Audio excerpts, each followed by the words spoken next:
We are part of the Oliver.foran team and we represent Freedom Property, that's our brand. And we're really excited to be asked to come in and just shed a little bit of light and insight on what it would be like to work in real estate. Ollie is a young agent that's well awarded. I just wanted to give you a snapshot about his sort of background. Ollie won Rookie of the Year in 2020, an overall Platinum Sales Award in 2021. He founded the Oliver.foran team also at the end of 2021, and he's one of the youngest Freedom agents doing it. And the last quarter, we came fourth nationally for settled commission sales. So it's a pretty big deal at Freedom, and we're excited to share with you his backstory. So I thought I'd just run through a little bit about what to expect in terms of the layout of our presentation.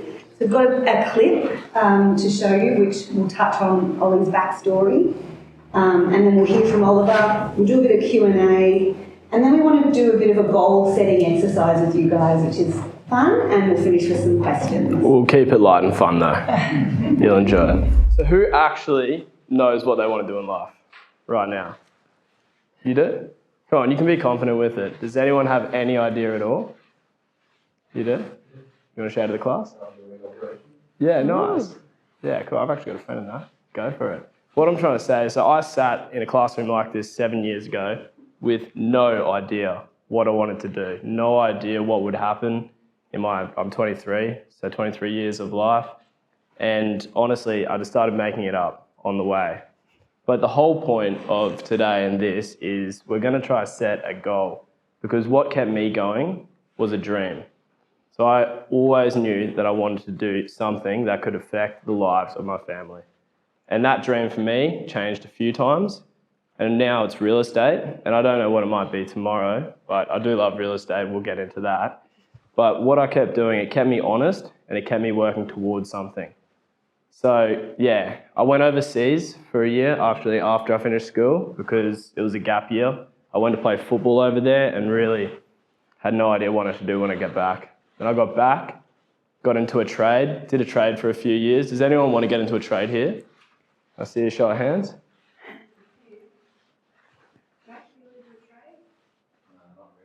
Not really? Well, not when I'm older. Not when you're older? Yeah. It's a start. It's a start, yeah. What are you thinking of doing? Police, hopefully. Yeah, nice. Perfect. That's a good career path. Anyone else? Yeah? Yeah, cool. At the moment? Yeah, nice. How's that going? Yeah, it's good. Good to get a bit of money. Yeah. It makes a difference. Yeah, awesome. Who are you working for? Graphic building company, near my road. Yeah, nice. Yeah, and that's the thing. So you start off doing your trade. For me, I went overseas and then I got into that trade. So I actually did data and fibre optics. So I was in a roof running cables all day. I finished that and had no idea what I'd do after that. But then I took a chance. So I met Josh through football and really started my life. So it's been a good 2.5 years now. It's been a lot of hard work as well. But it's all starting to come together now. And then more recently, we've grown the team. So I've added Chantel. Chantel is an absolute weapon at what she does, and she's doing a great job. And do you want to get into Q&A? Sure, Cool. Absolutely. We thought it might be an easier structure if I just ask Oliver some questions for him to expand on, but please jump in at any time if you've got something that you'd like to ask as well. So I think what's really interesting, let me ask you, what has been the most challenging time in your real estate career? Yeah. And what did you learn from it, more importantly? So the most challenging thing to start my career was definitely the start of my career. Yeah. So what happens in real estate, you can either go in as somebody's apprentice, you'd say, if you want to relate it to a trade world. We call it a sales associate. And basically what you do is you work for them on a little wage every week, or you can go in on your own, which is a commission-based structure. So I went out on my own to start with on a commission-only based structure, and just not having that income for 6 to 12 months was scary. So I was actually on the government benefit, couch surfing between friends. But what it showed is that if you work hard enough and you're persistent, your mindset's right, then you can really do anything. Agreed. Yeah. Next, describe what a successful work day looks like for you. Yeah. So what time does everyone wake up here? Be honest. 6:30, 7? Yeah. What about you when you're working? Working probably like 5. 5?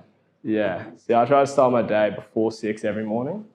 I feel like it just gives you the best lease on life, really. You're up before anyone else. You're really getting going early. So I like to start my day around 6, just before. And what I'll do is I'll go for a walk and just, listen to a podcast, just get the juices flowing, get going in the day. And then what we're doing is we're actually having our meetings. So we're meeting up at Sula. Anyone know Sula? Yeah. It's up in Main Road, Wellington Point. Near Bella Beachy, you know that little dress boutique? Yeah, it's just a little juice bar. So we go there in the morning for our team meetings. That's it. And then what we're doing is, so the first half of our day, we touch on AM energy. So that's when you got the most energy. So we're actually doing our prospecting, our lead calls. So we're looking for new business in the morning. So we're calling people, talking to them, letting them know about results around the corner from them, letting them know how the open homes on the weekend went, how our auctions went. And then in the afternoon, that's when we book in our appointments and get out there in the community. We do things like this. It is after 12 now, so I'm not going against it. And finish around 6 o'clock, and that's the day. Does anyone here actually want to get into real estate or have thought about it? Yeah, nice. And you getting some experience at the moment? Or? Yeah, cool. How's that going? Yeah, it's good. Yeah, awesome. And what are you doing? Property management. Property management? Yeah, nice. Yeah, that's the other side of the business as well. So at Freedom, we got both of those, and it's good, isn't it? It's good fun. Do you think you're going to stay there, or? Yeah. Yeah. Property management? Are you going to jump over to sales, or? Oh, not sure yet. Yeah, nice. I'll keep at it, mate. I think that's important, you said about the early out of bed. Yeah. So I never could get out of bed early or have like an exercise kind of regime till I came on the team, and it's just life-changing. Definitely. Yeah, I feel like it sets the tone for your whole entire day. Yeah. All right, but it's not here to talk about me. What would you tell your 17-year-old self? So when you do start progressing in your career, you're going to get a lot of voices, people that might not agree with what you're doing, might try to talk you out of it. But if you can just really stay in your lane and just focus on what you can do and not listen to people who, we'll call them naysayers, for example.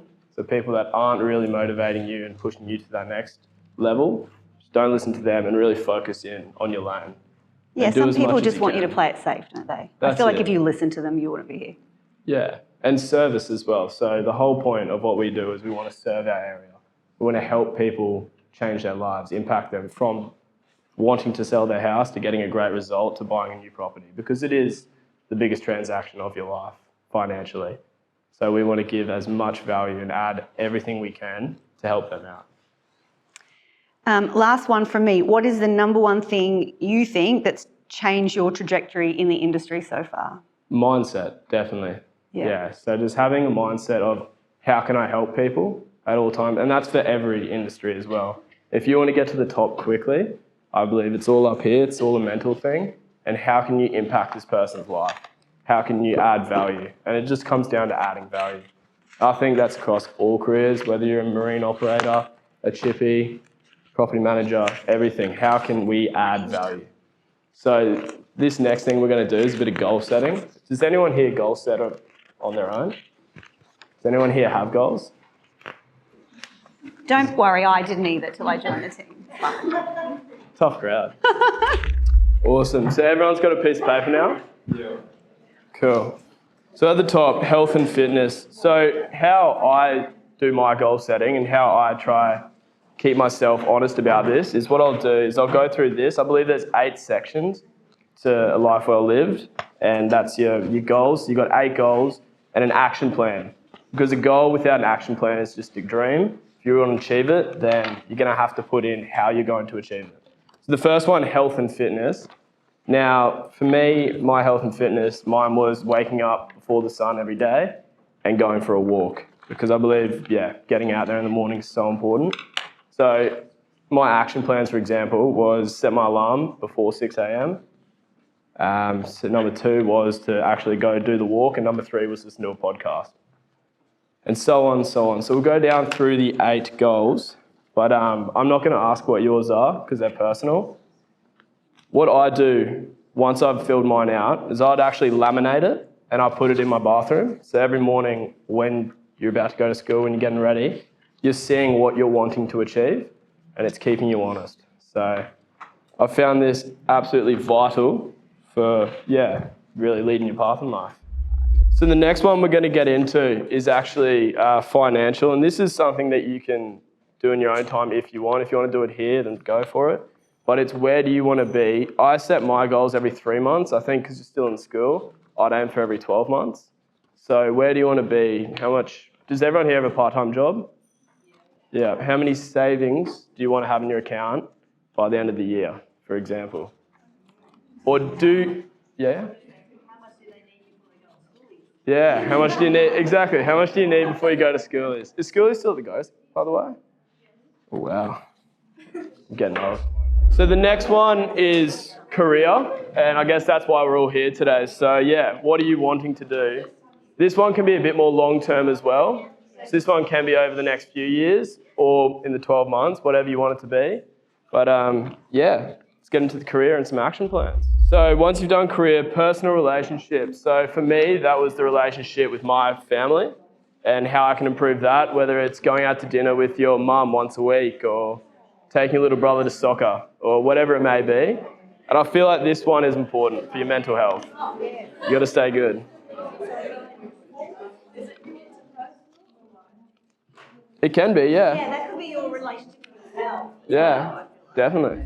Awesome. So material goal. So that is like a trip that you want to go on or a big item that you want to buy for yourself, whether that's a watch or certain dress or whatever it may be.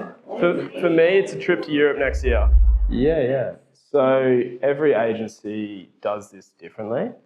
The retainer is basically your boss, your principal, paying you a wage, which you have to pay back once you get the wheels turning. So that's a retainer. It's just to keep you above, water, basically, keep you floating while you're learning.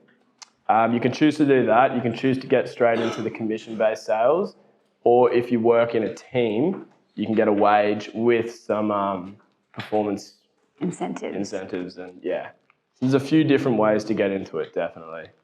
And my advice is if you were going to get into the industry would be to go on a wage for a good agent to start with, because you want to learn the right way and you want to get it, going well from the get-go.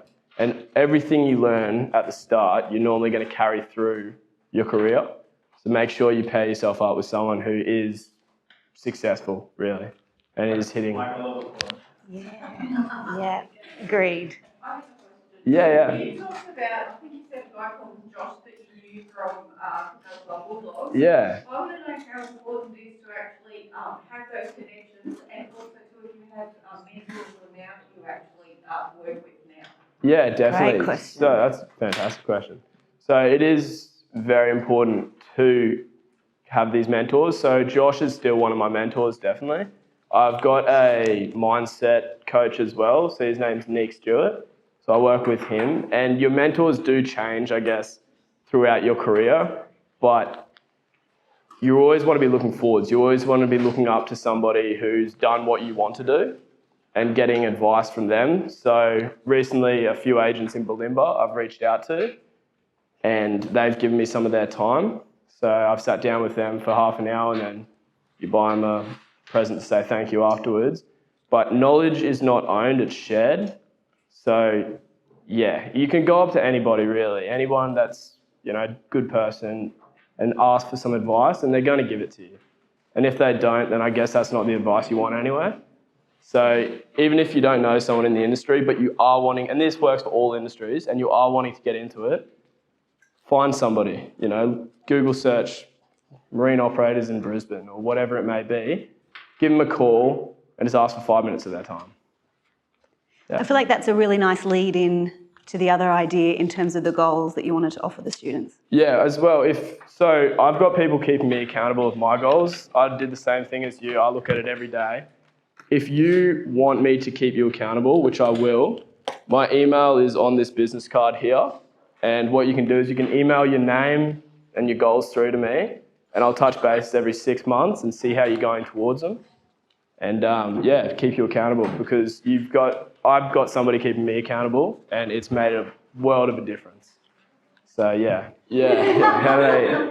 I was on those government benefits, so it was as COVID started as well.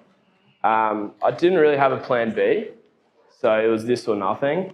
And I knew I was young. I was 21 at the time, and I knew I had to make this work. So I guess, thankfully for the government benefits, and yeah, just knowing that if he can do it, I can do it as well. And that's like everything, every career, if he can do it, you can do it too. There's no reason. And it's just all mindset. It's what you're doing right now that's going to make the difference. He or she. Definitely, he or she, of course. But yeah, so that's really important. Is these goals is what I use to get ahead every day. Is what I use to wake up. It's really important. Just knowing where you're going, having a dream, and keeping on an even keel is really important. So, with your goals, Yeah. what are your goals for the future? My goals for the future? Yeah. I don't know what to say from them. No. So, yeah, we just want to keep growing our team. So we're going to be adding a 4th team member in probably 3 months' time. Want to start opening up some like school-based traineeships as well. So we want to start giving back in that way, and to become the #1 agent Wellington Point. That's the other one. Yeah. And to get recognised at Coles like Bridget. Yeah. Any other questions from anybody about anything? No? Thank you. Thanks, Joe. Shortly. So, thank you very much. Thanks for having us. Awesome.